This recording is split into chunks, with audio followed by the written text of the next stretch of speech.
Hello दोस्तों, स्वागत है आपके अपने यूट्यूब चैनल एक स्टूडेंट में। आप सभी दोस्तों का मैं अमित शुक्ला बहुत बहुत स्वागत करता हूं। आज की इस क्लास में दोस्तों हम चर्चा करेंगे शिक्षा Shastri education BA third semester के सभी छात्र छात्राओं के लिए जिनका सब्जेक्ट यानी एजुकेशन से बिलोंग करते हैं। उनके लिए ये क्लास बहुत ही मोस्ट इंपॉर्टेंट है कि क्लासेस बराबर आपकी कंटिन्यू चल रही हैं, चाहे सेकंड सेमेस्टर हो या थर्ड सेमेस्टर हो या फोर्थ सेमेस्टर हो। सबकी क्लासेस लगातार चल रही है। फर्स्ट सेमेस्टर की भी क्लासेस चल रही हैं, तो सभी लोग कंटिन्यूशन एकदम माइंड बना के रखें कि कौन सा सब्जेक्ट किसका है, वो अपना सब्जेक्ट कंटिन्यू लेते रहें। और दोस्तों, अगर चैनल में आप लोग नए हैं तो चैनल को सब्सक्राइब कर दीजिए, प्लस में बेल आइकन दबा दें, आने वाले वीडियो का नोटिफिकेशन आप लोग तो बिल्कुल मिलता रहे। तो चलिए जो दोस्तों चलते हैं आज के प्रश्न की तरफ। किस तरीके से प्रश्न आया हुआ है आपके पेपर में। जी हाँ दोस्तों, कुछ इस तरीके से आपके पेपर में प्रश्न पूछा जाएगा और इसी तरीके से आपका होगा। सबसे बड़ी बात यह है दोस्तों कि सेक्शन सी का प्रश्न जो मैं आपको नहीं बताता हूँ, वो आपको यहाँ पे मैं एक एक दो दो प्रश्न करके आपको क्लियर करता रहता हूँ, जिससे कि आप लोगों को पढ़ने में आसानी आ जाए और अच्छे से आप लोग तैयारी भी कर लें। तो दोस्तों, इस तरीके से जो आपको स्टडी ग्रुप है वो आपका क्लियर भी होता रहेगा और अच्छे से आप लोग तैयारी भी करते रहेंगे। तो सबसे बड़ी बात दोस्तों क्या है, इस पे प्रश्न आपका कह रहा है कि आदर्शवादी सिद्धांत यानी आदर्शवादी दर्शन के मूल सिद्धांत क्या है। सबसे बड़ी बात है आदर्शवादी दर्शन यानी आदर्शवादी दर्शन के जो मूल सिद्धांत है उसको क्या है। आदर्शवादी शिक्षा के उद्देश्य एवं पाठ्यक्रम का वर्णन कीजिए। बहुत ही मोस्ट इंपॉर्टेंट प्रश्न है, आदर्शवादी दर्शन के मूल सिद्धांत क्या है। सबसे बड़ी बात यह है कि आदर्शवादी विचारधारा के अनुसार जो कही गई बातें हैं उसको किस तरीके से अपने महान भावों ने किस प्रकार अपने अनुसार उन्होंने प्रकट किया है और किस तरीके से उन्होंने अपने आशा और निराशावादी सारी ये जो तंतु वस्तु हैं उसको उन्होंने क्लियर किया है। तो सबसे बड़ी बात है कि आदर्शवादी जो सिद्धांत है उसके बारे में यहाँ पे हम पढ़ेंगे। तो यहाँ पे सीधा सीधा उन्होंने बताया है कि जो आदर्शवादी विचारधारा के अनुसार हैं उनके लिए मानसिक जगत या आध्यात्मिक जगत वास्तविकता और विचारों से बना नहीं। उन्होंने कहा है कि जो मानसिक जगत है और आध्यात्मिक जगत है, इनकी जो वास्तविकता है वो अपने विचार और अपने मन से प्रकट करते हैं। वो अपने ही विचार को संतुलित करते हैं, वही यहाँ पे कहने का इन्होंने बताया है। तो सबसे बड़ी बात यही इनका पॉइंट्स है। आप कह रहे हैं कि मानसिक जगत या आध्यात्मिक जगत वास्तविकता और विचारों से बना है। प्राकृतिक या भौतिक जगत की अपनी कोई वास्तविकता नहीं। यदि उसमें वास्तविकता आती है तो केवल क्या आती है, आत्मा का विचार करने से। यानी उनका कहने का मतलब है इससे कि अगर कोई आत्मा में विचार आता है, अगर यह विचार कोई आता है तो कहाँ से आता है, आत्मा से आता है। यानी कि अपने अंदर से ये जितने भी आप थिंकिंग करते हैं उसी के अनुसार आप आगे की ओर बढ़ते हैं। अब यहाँ पे रॉस के टेलर जी के अनुसार कहा गया है कि आदर्शवादी दर्शन के कई भिन्न यानी कि राज जी के अनुसार कहा गया है, महोदय जी ने कहा है कि आदर्शवादी दर्शन के कई भिन्न रूप हैं, लेकिन सभी के पीछे यह प्रमुख विचार है कि मन या आत्मा जगत की सार वस्तु यानी जो मन है यानी आत्मा वो जगत का क्या है, सार वस्तु है। और सच्ची वास्तविकता मानसिक होती है। यानी कि जो सच्ची वास्तविकता होता है वो क्या होता है, मानसिक होती है। तो इनके कहने का मतलब ये था। उसके बाद फिर आता है कि अनुभव, विचार, आदर्श, मूल्य, व्यक्तित्व सभी मानसिक प्रकृति वाले और भौतिक वस्तुओं की अपेक्षा जगत के हृदय केंद्र के अधिक समीप हैं। अब आता है नेक्स्ट पॉइंट। ये तो था राज जी के अनुसार, यानी कि राज जी के अनुसार कहने का मतलब उन्होंने ये सारी चीज़ बताई कि जो मन है, विचार है, वो कहाँ से उत्पन्न होता है दोस्तों, वो अपने अंतर जगत से होता है या अपने उन्होंने बताया है मन से या आत्मा से उन्होंने बताया है। तो इस तरीके से ये आदर्शवादी विचारधारा के लोगों ने सारा चीज़ बताया है। फिर आपका आता है नेक्स्ट पॉइंट, आता है आदर्शवाद के मूल सिद्धांत। तो इस तरीके से आपको कॉपी में लिखना है और ऐसे में आप अच्छे से लिखेंगे तो ज़्यादा बेटर होगा और अच्छे से नंबर प्राप्त करेंगे आप। आता है आदर्शवाद के मूल सिद्धांत। आदर्शवाद के आधारभूत निम्न सिद्धांत दिए गए हैं। कौन कौन से। फर्स्ट नंबर है कि आध्यात्मिक जगत भौतिक जगत की अपेक्षा सत्य है। यानी उनके कहने का मतलब है कि जो आध्यात्मिक जगत है वो भौतिक जगत की अपेक्षा सत्य माना गया है। वो कैसे माना गया है, यहाँ पे इन्होंने यहाँ पे डिवाइड हुआ है। इनका प्रथम विश्वास है कि मानसिक जगत भौतिक का प्राकृतिक जगत की अपेक्षा अधिक सत्य है। यानी कि कहने का मतलब है जो मानसिक जगत है भौतिक तथा प्राकृतिक जगत की अपेक्षा अधिक है। जो मानसिक जगत कहता है आपका, जो मानसिक यानी कि दिमाग आपका कहता है उसी को मानसिक। प्राकृतिक जगत जो इंद्रियों के सामने है यानी कि मिथ्या है। यह प्राकृतिक जगत आध्यात्मिक जगत का प्रकाशन अथवा प्रतिच्छाया, मतलब प्रतिच्छाया का मतलब होता है आपकी छाया। सेकंड पॉइंट, मानव व्यक्तित्व में विश्वास। अब ये आता है मानव व्यक्तित्व में विश्वास। पहला हेडिंग था आध्यात्मिक जगत भौतिक जगत की अपेक्षा क्यों सत्य है, इसका कहने का मतलब है। अब यहाँ पे मानव व्यक्तित्व में विश्वास, इसमें लिखेंगे आप लोग कि आदर्शवादी शिक्षा शास्त्री मानव व्यक्तित्व के अनंत शक्तियों पे विश्वास करते हैं। उनका कहना है कि चूँकि अनुभवजनित संसार भौतिक संसार की अपेक्षा अधिक महत्वपूर्ण है, इसलिए मनुष्य जो अनुभव करता है उसका अध्ययन बहुत ही महत्वपूर्ण है। यानी कि कहने का मतलब है आप जो अध्ययन करते हैं उसका अध्ययन बहुत ही महत्वपूर्ण है। अगर आप, जैसे मैं आपको पढ़ाता हूँ, इस पे अगर आप अमल करते हैं और अच्छे से पढ़ने का प्रयास करते हैं तो यही तो हमारा मानव व्यक्तित्व का विश्वास है। यही तो सबसे अनुभव करने की सबकी क्षमता है और इसी को कहते हैं हम मानव व्यक्तित्व में विश्वास। यानी कि मैं आपको यहाँ पे बताने का प्रयास कर रहा हूँ और आप इसको कैप्चर करने की चेष्टा में लगे हैं, तो यही आपका पॉइंट है। फिर आता है आगे, मनुष्य जीवों की श्रेणी में सर्वोत्तम। और यहाँ है मनुष्य ही ईश्वर की सर्वोत्कृष्ट रचना है। मनुष्य जो है ईश्वर की सर्वोत्कृष्ट रचना है। मनुष्य जीवों को श्रेणी में सर्वोत्तम माना जाता है क्योंकि इसके पास चिंतन, तर्क एवं बुद्धि के गुण पाए जाते हैं, जिसके द्वारा वह ज्ञान, विज्ञान, कला, नैतिक, धार्मिकता तथा आध्यात्मिकता का उद्घाटन करता है। मनुष्य इसी आध्यात्मिक स्वभाव के कारण नैतिक मूल्यों का आत्मसात है। यानी कि जितने भी यहाँ पे बताया गया है सारे मनुष्य के बारे में कि अगर मनुष्य ईश्वर का सबसे पहला प्राणी है, सर्वोत्कृष्ट रचना है, उनका कहने मतलब सर्वोच्च प्राणी है। और मनुष्य क्यों सबसे श्रेणी उत्तम माना गया है, क्योंकि इसके पास चिंतन, आपके पास चिंतन करने का बुद्धि है, ज्ञान है, विज्ञान है, कला है, जितने भी इस संसार में उत्पन्न हुए सारे आपके अंदर ये गुण मौजूद हैं। फिर आता है थर्ड नंबर, विभिन्नता में एकता। विभिन्नता में एकता किस तरीके से है, सभी आदर्शवादी दार्शनिक इस बात से सहमत हैं कि इस समय जगत में बहुत से जीव हैं, बहुत से पदार्थ हैं, किंतु इन सब का एक आदि स्रोत या निर्माता है जो सर्वोपरि तथा शक्तिमान है। इसीलिए विभिन्नता में एकता का उन्होंने बताया है। फिर आता है 4 नंबर, आता है मन और आत्मा पदार्थ और शरीर से महत्वपूर्ण। यानी इसमें लिखना होगा कि आदर्शवादी मन और आत्मा को पदार्थ एवं शरीर से अधिक महत्व प्रदान करते हैं और आदर्शवादी भौतिक या सामाजिक वातावरण को मनुष्य का निर्माता नहीं मानते हैं। तभी यहाँ से मन और आत्मा पदार्थ और शरीर के जो महत्वपूर्ण दृष्टि से बताया है वो यहाँ पे किसको बताया है, आदर्शवादी मन को, यानी कि उन्होंने आत्मा को बताया है। मनुष्य अपने वातावरण की उपज या परिणाम नहीं है, बल्कि यह स्वयं प्रकृति का सांस्कृतिक वातावरण का निर्माता है। 5 नंबर में आता है मानव व्यक्तित्व का विकास या जीवन का सर्वश्रेष्ठ आदर्शवादी लक्ष्य। इसमें आपका आएगा कि आदर्शवादी मानव व्यक्तित्व के विकास को जीवन का सर्वश्रेष्ठ लक्ष्य मानते हैं। रॉस जी के अनुसार कहा गया है कि मानव व्यक्तित्व का उत्कृष्ट मूल्य है, यानी कि ये जो मानव व्यक्तित्व है उसका जो सर्वोत्कृष्ट है वो उसका मूल्य के रूप में माना गया और इसमें ईश्वर के सर्वश्रेष्ठ कार्य का विधान है, यानी ईश्वर का जो सर्वश्रेष्ठ कार्य है यानी उन्हीं का विधान है। फिर आपका आता है नेक्स्ट पॉइंट 6 नंबर, वातावरण का व्यापक अर्थ। इसमें आता है कि प्रकृतिवादी वातावरण से केवल भौतिक वातावरण ही समझते हैं। आदर्शवादी वातावरण का व्यापक अर्थ लगाते हैं। उनके अनुसार वातावरण को हम 2 भागों में बांट सकते हैं, बांटा जा सकता है।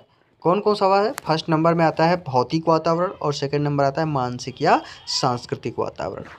तो इस तरीके से ये आदर्शवादी वातावरण का व्यापक अर्थ मानते हैं। अब आपका आता है 7th नंबर, इसमें आपको लिखना होगा आध्यात्मिक मूल्यों तथा सत्यों का विकास।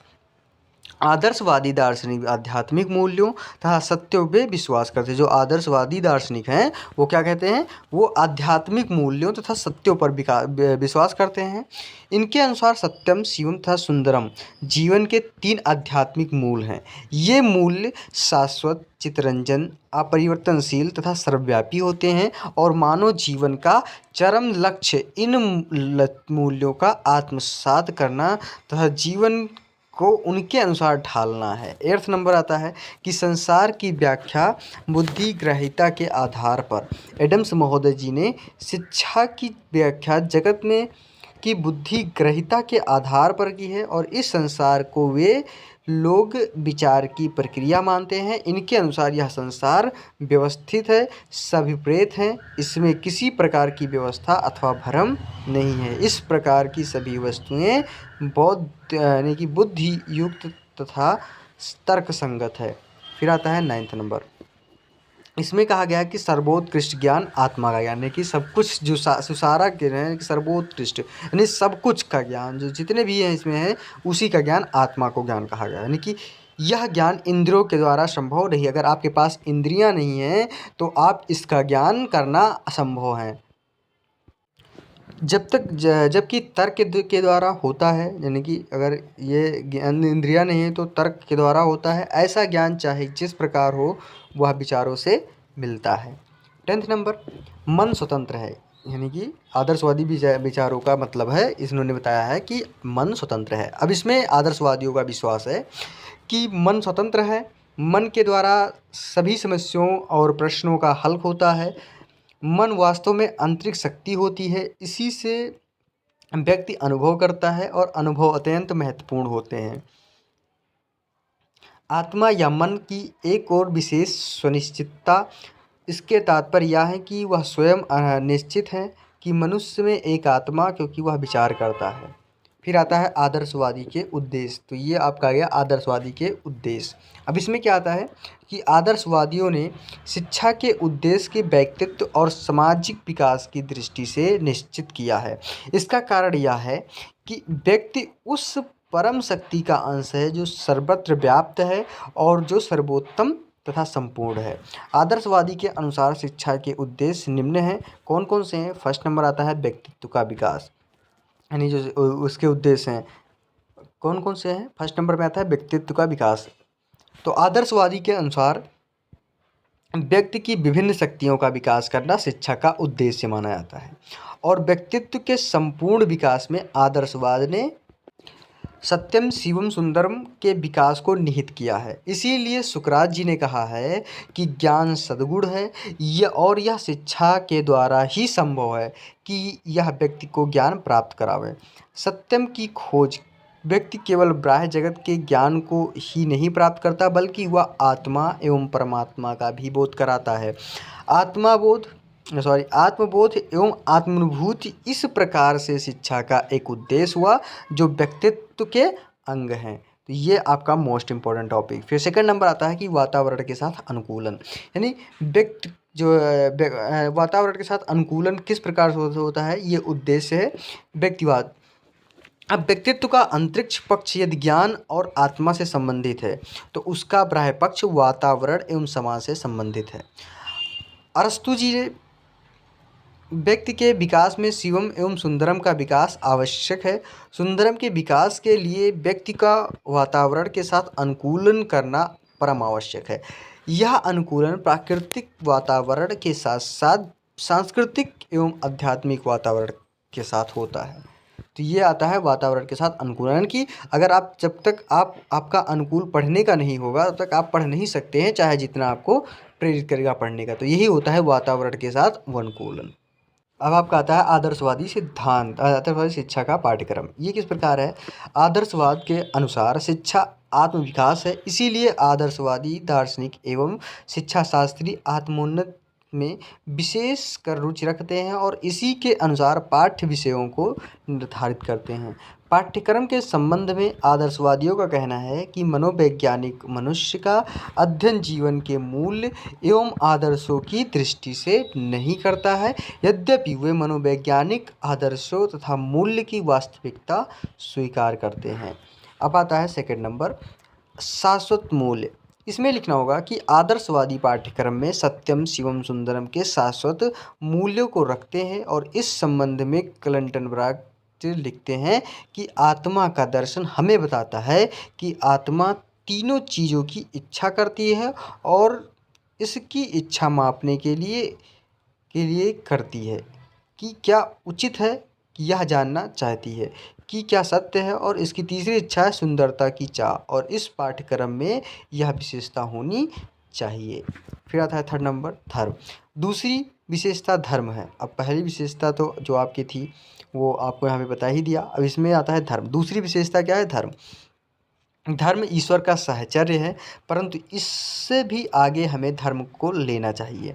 धर्म हमारे सद्गुणों को व्यवहारिकता देने का साधन है, संभवतः इसलिए कि राष्ट्र का विचार है कि धर्म संतोष देता है, अतः पाठ्यक्रम में धर्म का समावेश हो। फिर आता है थर्ड नंबर। थर्ड नंबर कहता है स्वास्थ्य। आध्यात्मिक विकास के साथ शारीरिक विकास भी होता चले, यह आदर्शवादी चाहते हैं। इसी प्रकार से प्लेटो ने जिम्नास्टिक को शिक्षा के पाठ्यक्रम में रखा था, और बाद में अरस्तु ने भी कहा कि healthy mind in a healthy body, यानी कि स्वस्थ शरीर में स्वस्थ मन। यानी हमारी जो प्राचीन भारतीय शिक्षा में शारीरिक स्वस्थता पर विशेष बल दिया जाता है। इसी कारण यह है कि शारीरिक एवं आध्यात्मिक क्रियाएं वस्तुतः पूर्ण रूप से अलग नहीं रखी जाती, बल्कि अधिक मात्रा में सामान्य आधार रखती हैं। नैतिक मूल्य जो आध्यात्मिक मूल्य होते हैं और शारीरिक क्रियाओं में पाए जाते हैं। इसी प्रकार पाठ्यक्रम में व्यक्तित्व एवं सामाजिक दोनों प्रकार की क्रियाओं का समायोजन किया जाता है। फिर आता है फोर्थ नंबर, भौतिक और आध्यात्मिक क्रियाओं का मेल। वो किस तरीके से होता है मेल, ये आपको यहाँ पे हम बताएंगे। आदर्शवादी पाठ्यक्रम को व्यक्त करने के लिए भौतिक यानी जिसे कहते हैं शारीरिक एवं आध्यात्मिक क्रिया को एक साथ संयुक्त का मतलब होता है कि एक साथ मेल कर दें या उसमें हम ऐड कर दें, तो ये आपका भौतिक और आध्यात्मिक क्रियाओं का एडजॉइंट हो जाता है। 5 नंबर आता है जीवन की सभी क्रियाएं समस्याएं आदि। जो जीवन की सभी क्रियाएं हैं और समस्याएं वो कौन कौन सी हैं उसके बारे में। वास्तव में पाठ्यक्रम में आधुनिक विचार से सभी अनुभव क्रियाएं जीवन की समस्याएं आदि निहित होनी चाहिए। ऐसा विचार हॉर्न जी के शब्दों में कहा जाता है कि कुछ विज्ञान, कुछ कला और कुछ व्यावसायिक शिक्षा हर एक विद्यार्थी के पाठ्यक्रमों से सम्मिलित कर देनी चाहिए। फिर भी आदर्शवादी पुस्तकीय ज्ञान का अधिक महत्व देते हैं। फिर आता है 6 नंबर, सभी पाठ्य विषय। आदर्शवादियों के अनुसार पाठ्यक्रम में साहित्य, कविता, संगीत, कला, धर्म, नीतिशास्त्र आदि विषय होने चाहिए। इसके अलावा स्वस्थ शिक्षा भी है। नन महोदय जी ने कुछ विषयों का समावेश के लिए कहा है जिसमें सामाजिक एवं सांस्कृतिक विकास भी हो सके, जैसे इतिहास हो गया, भूगोल हो गया, गणित तथा विज्ञान और हस्त कौशल। पाठ्यक्रम विस्तृत एवं गतिशील भी होना परम आवश्यक है।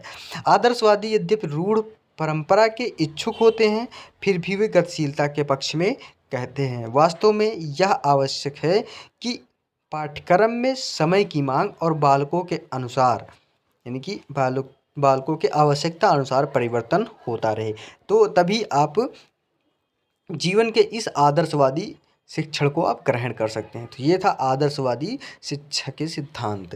तो कुछ इस तरीके से हमने आपको यहाँ पे बताने का प्रयास किया है। ये लॉन्ग आंसर में सबसे ज़्यादा प्रश्न पूछा था, इसी वजह से मैं आपको इसमें बताते हैं, और इसी तरीके से जैसे जैसे इसमें लिखा गया है इसी तरीके से आपको पेपर में भी लिखना है। मैं बता देता हूँ कि अगर आपको 10 नंबर का या 30 नंबर का प्रश्न है तो 30 में से आपको 25 नंबर तो कहीं नहीं गया है, ये लिख लीजिए आप, या आप स्टैम्प लिखवा लीजिए, जैसे भी आपकी इच्छा हो, इस तरीके से आप कर सकते हैं।